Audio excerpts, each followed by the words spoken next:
Bonjour tout le monde, aujourd'hui je vous retrouve un peu plus tôt pour une vidéo bonus et j'ai décidé de vous montrer mon petit bullet journal que j'utilise pour m'organiser avec mes cours. Donc voici déjà le carnet que j'utilise, c'est un carnet de chez Emma, sans ligne et avec deux types de pages, des pages blanches et d'autres pages couleur papier craft. Alors pour commencer, j'ai un calendrier annuel pour l'année scolaire, donc du mois de septembre au mois de mai. Et là, ça me permet d'avoir une vue d'ensemble, surtout pour les vacances. Mais j'avoue que je ne l'utilise pas tellement celui-ci, je ne vais pas souvent y faire référence. Ensuite, je vous emmène directement au semestre 2. Là, de nouveau, j'ai refait les calendriers des mois de ce second semestre, donc de janvier à mai. Et là-dessus, je marque les vacances, les week-ends où je rentre chez mes parents et la semaine de partiel.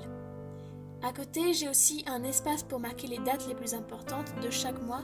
Pour le moment, comme vous pouvez le voir, il n'y a pas encore grand-chose. Sur la page voisine, j'ai ma page de notes. Donc pour chaque matière, j'ai 3 colonnes. Pour le contrôle continu 1, le 2 et l'examen terminal. Et je le précise pour ceux qui ne le savent pas et pour ceux qui sont curieux, je suis en 3e année de licence de biologie. Juste après ça, j'ai mes pages pour les mois de janvier et février. Et ce sont ces calendriers que j'utilise le plus et ce sont également les derniers. Parce qu'en fait, je n'ai pas de semainier parce que j'en ai pas vraiment besoin. J'ai pas besoin de noter un truc chaque semaine. Et donc ce sont sur ces calendriers mensuels que je vais marquer un peu tout, donc les anniversaires, mes horaires de train, mes rendez-vous, les trucs que je dois rendre, etc.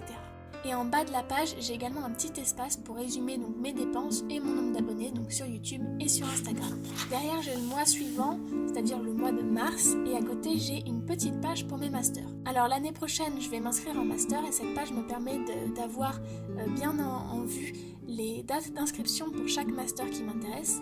Je vais aussi pouvoir cocher quand l'inscription en ligne sera faite, quand le dossier sera envoyé et quand l'entretien, s'il y en a un, sera fait.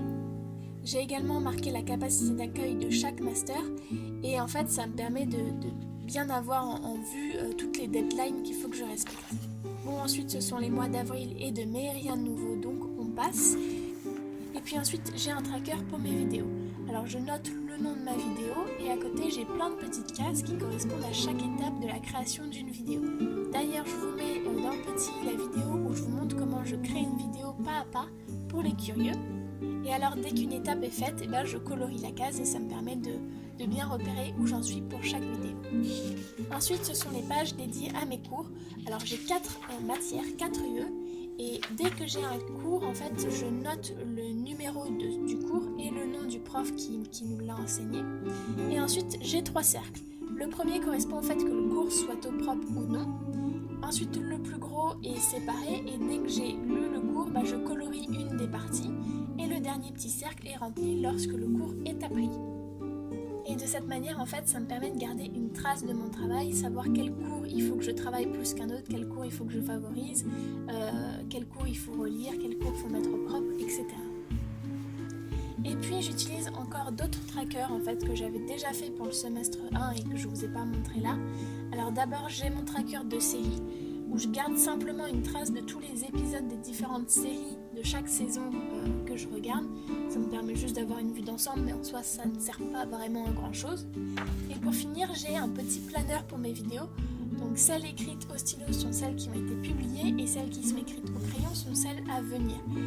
En fait, ça me permet juste de m'organiser, savoir quand est-ce que je vais publier une vidéo, quel type de vidéo je vais favoriser par rapport à une autre, etc. Et voilà pour mon petit bullet journal, ma petite organisation. J'espère que cette première vidéo bonus vous a plu. N'hésitez pas à liker et à vous abonner si c'est le cas, ça m'aide beaucoup. En attendant, on se retrouve vite sur mon compte Instagram ou bien dans ma prochaine vidéo. Bye!